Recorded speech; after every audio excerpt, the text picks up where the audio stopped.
지난달 27일 전남 순천시와 온 해변 근처에서 만난 이준석 전 국민의힘 대표는 여전히 윤핵관을 향해 각을 세웠다.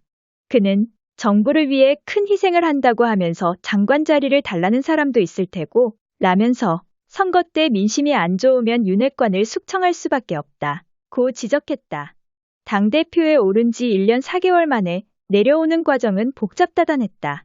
윤핵관들과 끝까지 싸울 것이라며 전면전을 펼쳤다. 끝내 당 중앙윤리위로부터 당원권 정지 1년 6개월이라는 중징계를 받았다. 장애로 나간 그는 한층 더 비판의 목소리를 높이고 있다. 한 국민의힘 관계자는 나라면 저렇게 못 싸웠을 것 같다. 라는 말을 했다. 총선을 10개월여 앞둔 지금 정치인 이준석은 새로운 판을 준비하고 있다. 모든 가능성이 열려있는 총선 퍼즐판 속에서 그는 무슨 생각을 하고 있을까? 내년 총선 어떻게 전망할까? 국민의힘이 과거 방식대로 가서 50년대생 이상 총결집으로 이길 수 있을까? 19대 총선에서 새누리당이 과반을 하고 박근혜 전 대통령이 당선된 것은 소위 52년생 박근혜, 58년생 박지만으로 대변되는 50년생 세대들이 엄청난 지지를 몰아줬기 때문이었다. 이 사람들이 벌써 60대 중후반이 됐다. 인구수도 적은 상태에서 과연 어디서 표를 더 가져올 것이냐. 2030 세대 지지 성향을 보면 혼란을 느끼는 것 같다. 이들이 보수정당의 이념에 동화되는 데는 시간이 필요했는데 사실 젊은 세대가 당을 구성하는 것에 부담을 느낀 정치인들이 못하게 한 것 아닌가. 그럼 국민의힘이 지나 느낌과 지역구별 선거를 예측하는 것은 완전히 다른 세계다. 지역구별 경선 가능성을 대입해봤을 때 서울에서 지금의 의석보다 늘어날 수 있는 곳이 어딘지 명확하게 말할 수 있는 사람이 있을까? 예를 들면 권영세 통일부 장관이 지난 총선 서울 용산구에서 몇백 표 차로 이겼는데 이번에는 그 몇백 표 차가 유지될까? 민주당 의원들은 서울이나 경기도 지역구에서 재선 이상을 한 사람들이 많다. 삼성급이 되면 상임위원장도 할 수 있고 지역을 위해서 할 수 있는 게 많다고 어필할 텐데 어떤 전략으로 대응할 건지 사정 전국만으로 선거를 치를 수 있는지를 생각해야 한다. 권영세 전 장관은 21대 국회의원 선거에서 63,891표를 득표해 당시 민주당 후보였던 강태웅 전 서울특별시 행정일 부시장 63,001표를 890표 0.66%의 근소한 차로 누르고 당선됐다. 서울 49개 선거구 중 가장 작은 격차였다. 우리가 기억해야 할 것은 2010년 지방선거를 앞두고 천안함 사건과 연평도 포격 도발이 있었는데 당시 이명박 정부는 지방선거에서 압승할 것이다라고 생각해서 선거에 돌입했는데 몰패를 당했다. 북풍이 불어도 잘 안 되는 게 수도권 선거다. 최근에 김기현 대표가 수도권 선거를 전담하는 사람을 지휘자로 두겠다고 했는데 그 말은 자기가 대표직을 내려놓겠다는 말이다. 왜 그런가? 영남 선거는 누가 지휘해도 할 수 있다. 자신은 선거 때 아무 역할도 안 하겠다는 것과 마찬가지다. 김기현 대표의 그 발언의 의미가 흔히 누가 말하는 것처럼 한동훈 전 법무부 장관이나 누구를 데려올 사람이 있다는 것인지 아니면 본인이 자신감이 없다는 것인지 어느 쪽으로 해석해도 김 대표의 역할은 축소될 수밖에 없다. 김기현 대표가 크게 착각하는 건 수도권에 출마하는 사람은 다른 동네 유세를 가줄 여유가 없다. 하다못해 강남에 출마한 사람도 다른 동네 가서 지원 유세할 여력이 없다.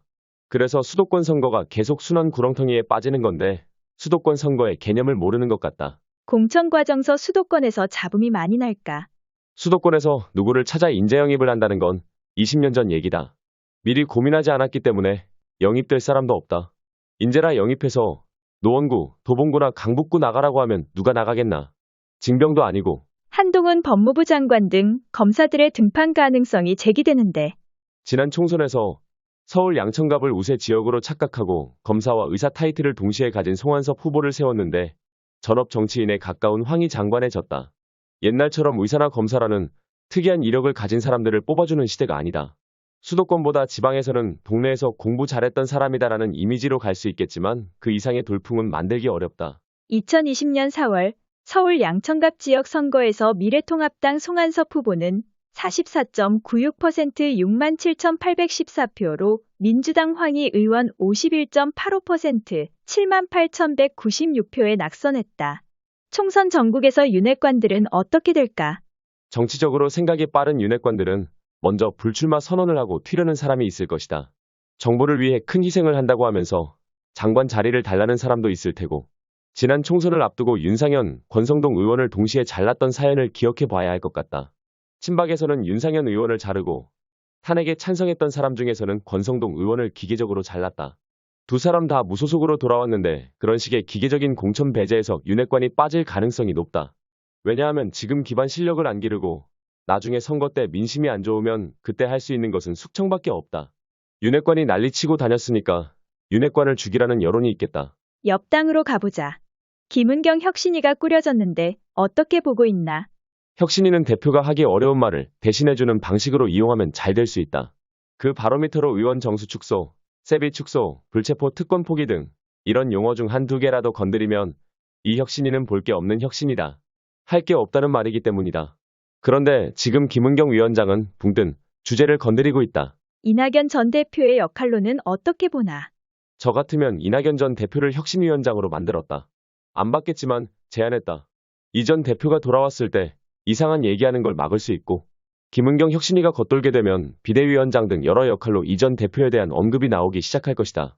하지만 이 전 대표도 낙관할 수 없는 게 정세균이나 김부겸 전 총리 등 비슷한 유형의 대체제들이 존재한다.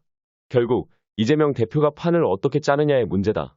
그런데 이재명 대표가 그럴 역량이 없는 사람인 것도 문제다. 이전에 민주당을 결집할 사람으로 문재인 전 대통령을 꼽았다. 유효한가? 그렇다. 문재인 전 대통령 입장에서 자기 임기 내 총리를 지냈던 사람 정도면 충분히 자기에 대한 배려라고 생각할 수 있다. 김부겸 전 총리에게 역할이 갈 것이다. 왜 김부겸 전 총리인가? 정세균 전 총리 같은 경우에는 의장을 했기 때문에 그런 역할을 맡는 것이 부적절하다라는 생각을 하게 되는 것이고 김부겸 전 총리는 충분히 현역 정치인으로서 역할을 발휘할 수 있는 사람이라고 나는 생각한다. 우병우 전 민정수석이나 최경환 전 경제부총리 등 올드보이의 귀환 얘기가 나온다. 최경환 전 부총리 같은 경우에는 아직까지 박근혜 대통령이 상당히 신뢰하는 인사로 알고 있다. 그 말인즉슨 윤석열 대통령 입장에서는 본인이 아직까지 대통령에 취임한 뒤에도 TK 대구 경북에서 견고한 지지가 형성되지 않은 것을 알기 때문에 정치공학적으로 최 전 부총리나 박근혜 전 대통령과 정치적 화해를 시도할 가능성이 있다.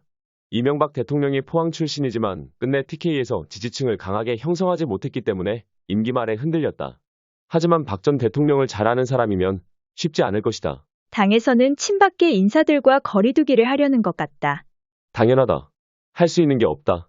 윤두현 의원 경북 경산 이 현역 의원인데 윤 의원이 아닌 다른 센 사람을 경선시키면 TK에서 대열투를 벌여야 한다. 또 최경환 전 부총리의 무소속 당선을 묵인하게 되면 정치적인 남은 행보를 지원하는 것이다. 최 전 부총리는 누구보다도 행동력과 정무적 능력이 있는 사람이다. 최 전 부총리가 만약 다음번 국회에 들어오게 된다면 바로 당대표 순번으로 가고 있을 것이다. 최 전 부총리의 정치적인 활동을 묵인한다는 것은 그런 가능성까지 열어놓는 것이기 때문에 굉장히 큰 결단이다. 끝내 당은 어떤 선택을 하게 될까? 여기저기 적을 많이 만들어놔서 아무것도 못하는 상황이 지속될 것이다. 친박계 인사들의 궁극적인 목적은 명예회복인 것인가?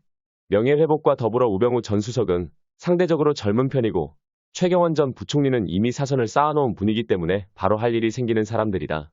그분들은 그런 것을 생각하고 있지 않을까. 윤핵관이 장난치면 능동적으로 대처하겠다. 고했다. 공천을 못 받을 거로 생각하나. 그런 생각을 하는 것이 아니라 과거 유승민 전 의원을 괴롭힐 때 끝까지 결정을 보류하면서 물먹이고 나중에 공천을 안 주는 식으로 장난을 치려고 했던 게 있기 때문에 그럴 기미가 조금이라도 보이면 나는 그 시나리오대로 놀아주지 않을 거라는 것이다. 이 말을 하니까 대구 출마설이 자꾸 나오는 것 같다. 대한민국 253개 지역구 다 가능성을 열어놓고 움직이는 것이지 거기서 대구라는 얘기를 할 필요도 없고 광주라는 얘기를 할 필요도 없다. 한 번도 특정 지역구를 생각해서 고민해 본 적이 없다. 꿈이 무엇인가? 대표를 하면서 느꼈던 한계점은 대선 이후 인적 쇄신이나 진용을 새로 꾸릴 타이밍이 없이 지선에 돌입했다는 것이고 지선이 끝나자마자 그런 걸 하지 못하게 나를 쫓아냈다. 언젠가 보수정당의 인재상은 바뀌어야 한다. 우리 당 국회의원들의 인적 조성은 과거 보수정당이 잘 됐을 때 인적 구성보다 훨씬 못하다. 추경호 경제부총리가 20에서 30대의 경제에 미치는 영향이 크겠나? 아니면 슈커월드가 한마디 하는 게 크겠나? 최근 국민의힘과 기재부의 인상적인 행보라 하면 라면값이 비싸다. 깎아라 이거밖에 없다. 20에서 30대는 전 세계 문제를 고민한다. 우크라이나 전쟁을 보면서 자기 의견을 만들어 나가고 그에 대한 관점을 이야기한다. 다시 당대표를 하고 싶은 건가? 처음 당대표가 되고 나면 갈림길이 생긴다. 대통령이 될 것이냐? 아니면 내가 당대표로서 이 당의 체질 개선을 이루어낼 것이냐? 나로서는 30대고 시간 여유가 있으니까 당대표에서 바로 대선을 준비하는 것보다는 보수정당이 체질 개선을 해서 이기는 방향으로 만들어 놓겠다는 게 컸다. 최종 꿈이 대통령이 되는 것이라 한들 후보하는 게 목적이 아니라면 지금 보수정당은 완벽한 체질 개선을 이루지 않고는 그런 게 무의미한 상황이 돼버렸다. 강북, 호남, 젊은 세대에서 승부 걸어볼 수 있을 정도로 다른 곳으로 만들어야 한다는 강박관념이 크다. 정치하면서 가장 기억에 남는 순간이 있을까? 당대표가 된 직후다. 정당의 많은 체계에서 바꿔야 할 것이 한두 개가 아니고 해야 할 게 한두 개가 아닌 상황 속에서 매일매일 밤새워 가며 했던 그 시간이 가장 기억에 남는다.